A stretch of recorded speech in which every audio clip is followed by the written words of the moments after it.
L'étude topographique, étude des reliefs et des profondeurs de la surface de la Terre, permet de montrer des contrastes de profondeur et d'altitude. Les zones de divergence, les dorsales, présentent une surélévation du fond océanique au niveau de l'axe de la dorsale, pouvant atteindre 2000 mètres au lieu de 4000 mètres en moyenne au fond de l'océan.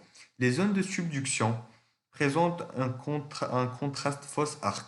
La fosse océanique pouvant atteindre moins 11 000 mètres de profondeur, jouxtant une montagne ou un arc volcanique émergé d'altitude de 100 mètres à 400 mètres d'altitude.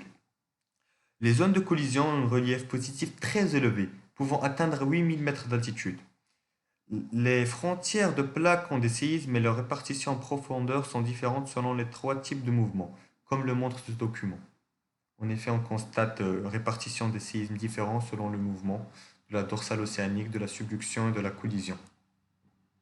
Caractérisation pétrologique et le modèle de l'expansion océanique. L'atteinte des roches dans ces trois types de frontières de plaques présente des différences qui donnent une indication sur leur teneur en silice, des origines et des modalités de formation différentes. Les zones de dorsale sont composées de basalte, gabbro et roches sombres, tandis que les zones de convergence par subduction et collision présentent des roches plus claires, les granodiorites pour les zones de subduction et les granites pour les zones de collision. Elles sont plus riches en silice. L'étude des indices géologiques de la géodésie spatiale et des caractéristiques géologiques des zones de divergence et de convergence prouve que la lithosphère océanique est en perpétuelle expansion à partir de la dorsale océanique, d'où elle est créée, et ce de part et d'autre de cet axe. On peut donc même dater et calculer l'expansion des dorsales. Chapitre 3. La dynamique de la lithosphère et les zones de divergence. 1. Le renouvellement de la lithosphère océanique, la fusion partielle du manteau. Sous les dorsales, la lithosphère amincie par les contraintes de divergence entraîne une remontée de matériaux chauds provenant de l'asténosphère, comme on le voit ici. En remontant, les péridotites du manteau conservent leur température élevée mais subissent une décompression, pression plus faible en surface. Cette baisse de pression à une température élevée permet un début de fusion de la péridotite. Fusion partielle car elles ne font qu'à 15%. En effet, on constate une fusion partielle dans le géotherme de la dorsale car elle dépasse la courbe S qui indique le début de fusion des péridotites. On le voit ici. Cette fusion partielle se fait de façon inégale entre les molécules de la péridotite. Certaines, telles que le silice, fondent plus facilement que d'autres que le magnésium. Donc, ce nouveau magma, le liquide magmatique qui se forme a donc une composition différente de la roche de la péridotite dont il est issu. Ce nouveau magma est de nature basaltique.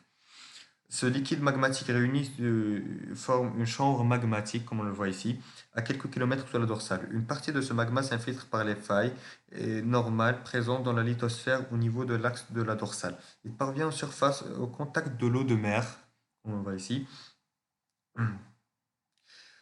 se refroidit brutalement pour former le basalte dans les zones périphériques de la chambre magmatique en profondeur du magma refroidi du magma refroidit lentement et forme le gabbro. La péridotite non fondue en dessous de la chambre magmatique forme une péridotite appauvrie, résiduelle, caractérisée du manteau lithosphérique. La divergence des plaques de part et d'autre de la dorsale permet la mise en place du lithosphère, basalte, gabbro et péridotite appauvrie, nouvelle à partir de matériaux d'origine métallique, péridotite, et expliquer le renouvellement de la lithosphère océanique. 2. Dorsale rapide et lente. Ce processus de renouvellement de la lithosphère s'applique à toutes les dorsales, mais les roches formées et la morphologie de la dorsale vont varier en fonction de la vitesse d'expansion de la dorsale et de son apport magmatique. On caractérise ainsi les deux types de dorsales, les dorsales rapides dont la vitesse est supérieure à 5 cm par an et les dorsales lentes dont la vitesse est inférieure à 5 cm par an. En effet, on constate que pour atteindre cet endroit, la dorsale rapide lui a fallu 3 millions d'années, tandis que la dorsale lente lui a fallu 15 millions d'années, fois 5 fois plus. Dans certaines dorsales dont la vitesse de déplacement est faible, les dorsales lentes magmatiques est réduite. euh, L'activité magmatique est réduite, si bien que l'écartement des deux plaques n'est pas compensé par la fabrication de nouvelles lithosphères. La morphologie est également différente. Les dorsales rapides sont surélevées avec les failles normales, tandis que les dorsales lentes présentent au niveau